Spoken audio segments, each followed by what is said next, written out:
In a stunning, unscripted tirade that lit up social media and sent Meghan Markle's PR team into full-blown crisis mode.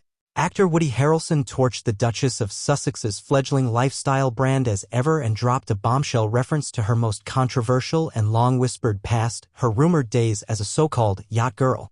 Appearing on The Late Show, Harrelson, known for his raw candor and zero-filter humor, ripped into Markle's carefully cultivated public persona and exposed what he called the worst brand rollout I've ever seen. As ever?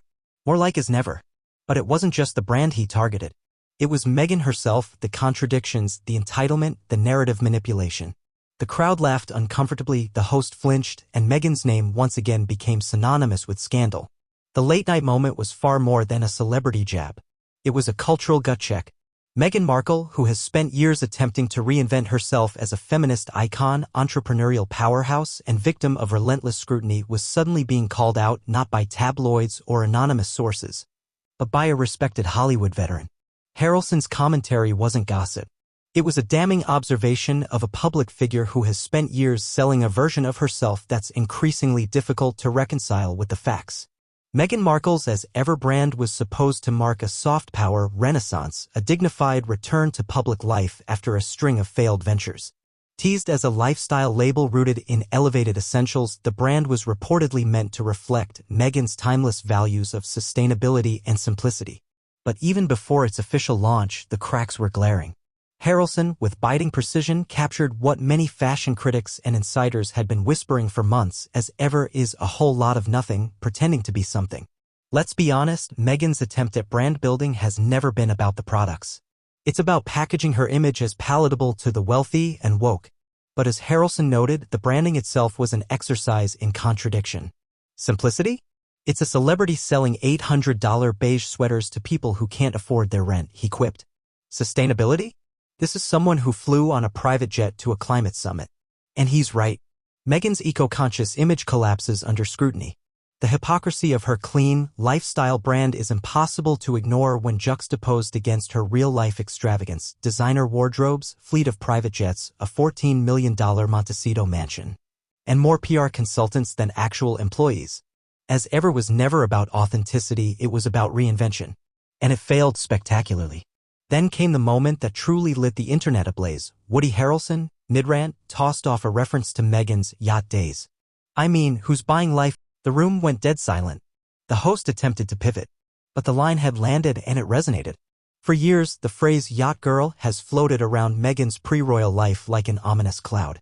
Once an obscure term, it refers to the Hollywood-adjacent practice of actresses or models being hired as arm candy on luxury yachts, often in the Mediterranean, sometimes for companionship arrangements. While no concrete evidence directly links Meghan to such contracts, reports have long suggested she spent time on Middle Eastern yachts during her early career, a murky period conveniently scrubbed from the public narrative. Harrelson didn't dwell on the details, but he didn't have to. His throwaway line detonated the unspoken tension between Meghan's PR-crafted image of hardship and her allegedly curated past of luxurious networking. The fact that he said it out loud on national TV was shocking, said one entertainment journalist. It validated what many in the industry already knew but never dared to say publicly. This incident isn't an isolated misstep. Meghan's entire brand has long teetered on the edge of collapse because of one fatal flaw: inauthenticity. Whether it's her royal rebellion, her Spotify debacle, or her pseudo-philanthropic Archewell Foundation, everything about her public image seems meticulously managed and deeply disconnected from truth. Take Archetypes, her podcast that Spotify dropped like a hot rock after 12 episodes and a $20 million payout. Sources close to the deal admitted she barely contributed to the content, often outsourcing interviews to producers and dropping in for scripted commentary. Spotify executives later labeled her and Prince Harry as grifters, a term rarely used in corporate settings, let alone publicly. Or consider her Netflix deal. Besides the docu-series, which amounted to little more than a PR puff piece, Meghan has failed to produce any meaningful or acclaimed content. Her children's book, The Bench, was critically panned. Her supposed animated series about inspiring women was axed before production. For someone who claims to be a creative force, her output is astonishingly shallow. What makes Harrelson's broadside so significant is that it signals something deeper. Meghan Markle is losing Hollywood.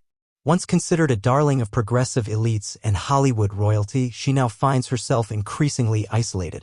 Rumors abound that industry figures are wary of being associated with her brand for fear of reputational risk. She's perceived as high-maintenance, litigious, and worst of all, unreliable. Even insiders who once supported her are going quiet. People are realizing that partnering with Meghan is a liability, one entertainment executive told Variety anonymously. She brings drama, not results.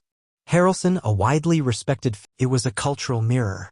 This isn't empowerment, he said. It's repackaged elitism in linen. The reaction to Harrelson's remarks was swift and chaotic. Social media exploded with hashtags like #YachtGirlgate and #AsNever, mocking Meghan's brand and reviving old scandals she and her team have tried desperately to bury. Crisis PR firms reportedly scrambled behind the scenes to remove resurfaced photos and gossip blogs referencing her yacht years. But the Streisand effect was in full force. The more they tried to silence it, the louder it became. Fashion commentators have now openly begun to trash as ever. Women's Wear Daily called the brand confused, pretentious, and directionless. The Cut, once favorable to Meghan, published a scathing review of the brand's mission statement, describing it as a parody of Gwyneth Paltrow's Goop, minus the charm or credibility. And the financials? Industry analysts suggest the brand has yet to secure meaningful retail partnerships, with many buyers turned off by the controversy and lack of cohesion.